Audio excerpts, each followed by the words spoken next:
Hai guys, kembali lagi bersama Tamtam. Nah, hari ini Tamara sama teman-teman semua mau kasih tahu sesuatu nih. Seperti yang telah kita ketahui, kalau sekarang ini pandemi COVID-19 masih terus menyebar.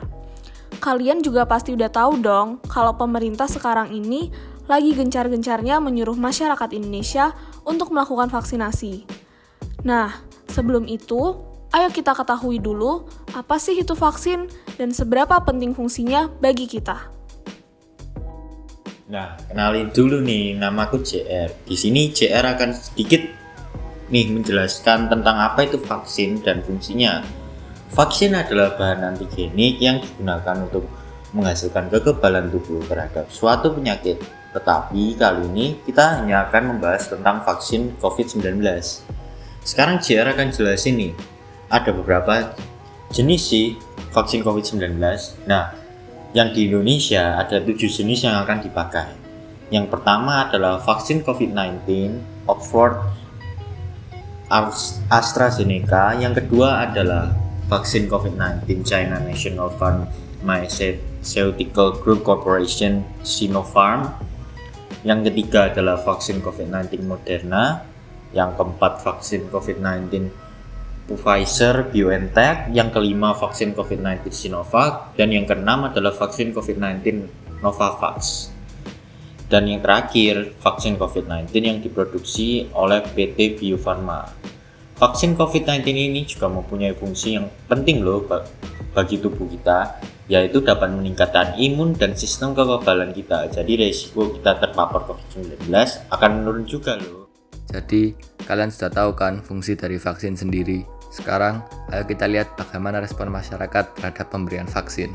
Nah, di sini Cliff udah ada grafik nih, sejak pemberian gelombang pertama. Setelah kita mengetahui perkembangan dan peningkatan vaksin di Indonesia, kita bisa mengambil nilai rata-rata pemberian vaksin nih. Menurut data yang Goodwill temukan, vaksin di Indonesia berkisar pada angka 60.000 per harinya. Nah, jumlah tersebut masih berbanding jauh dengan target pemberian vaksin oleh pemerintah, yakni sekitar 181 juta jiwa.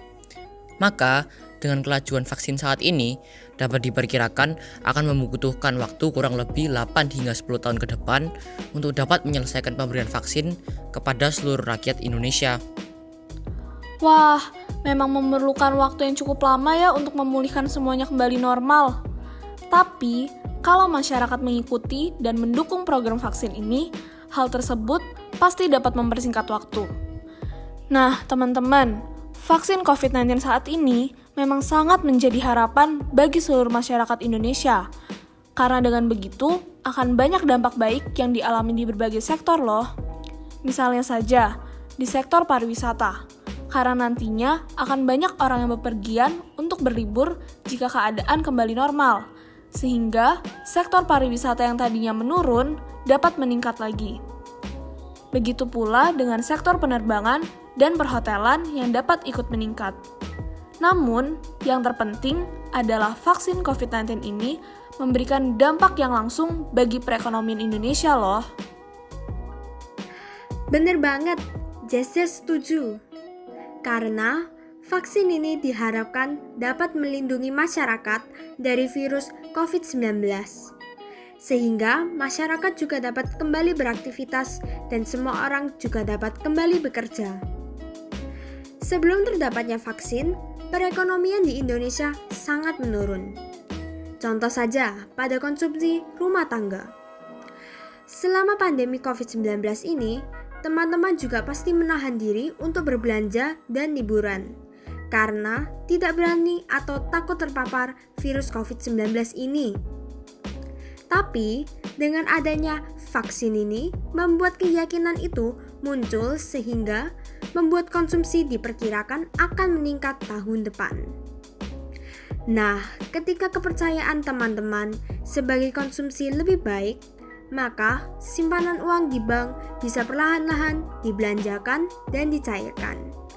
Lalu, konsumsi rumah tangga dan investasi akan meningkat, sehingga perekonomian di Indonesia dapat perlahan-lahan meningkat. Setuju banget tuh kalau vaksin memang dapat meningkatkan perekonomian Indonesia. Nah, kalau teman-teman masih pada bingung, sebenarnya kenapa sih teman-teman harus divaksin? Seberapa penting sih vaksin ini untuk tubuh kita? Nah, di sini Jen mau kasih tahu teman-teman kalau dengan memvaksin tubuh kita dapat meningkatkan imun dan memberikan kekebalan untuk tubuh kita. Vaksin ini juga dapat merendahkan risiko terpapar virus yang bahaya ini loh.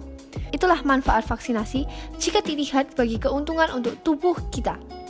Juga dengan kita memvaksin diri kita ini, kita dapat membawa keuntungan bagi bangsa Indonesia.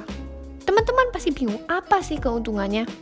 Nah, keuntungan bagi negara kita ini adalah untuk membantu banyak perusahaan dan bisnis-bisnis kecil maupun besar untuk kembali berjalan dengan lancar seperti sebelumnya ada virus ini.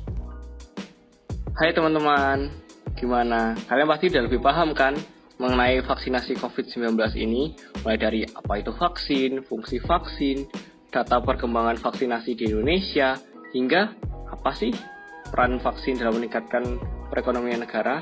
Nah, kalau begitu, di sini Mehmet mau mengajak kalian semua untuk menyambut vaksinasi ini dengan antusiasme yang tinggi demi mewujudkan Indonesia yang lebih baik. Sebab dengan pemberian vaksin yang cepat dan merata, maka kehidupan masyarakat juga akan pulih dengan lebih cepat. Dengan begitu, masyarakat bisa kembali bekerja dan beraktivitas seperti sedia kala. Nah, jika kehidupan masyarakat dapat kembali berjalan normal, tentu saja masyarakat dapat ikut pula ambil bagian dalam meningkatkan perekonomian negara. Selain itu, uang negara yang semula untuk penanganan COVID-19 juga dapat kembali diperuntukkan untuk pembangunan fasilitas dan infrastruktur negara, yang tujuannya sendiri untuk meningkatkan kesejahteraan rakyatnya. Jadi, tunggu apa lagi? Yuk ikutan vaksin demi mewujudkan Indonesia yang lebih maju.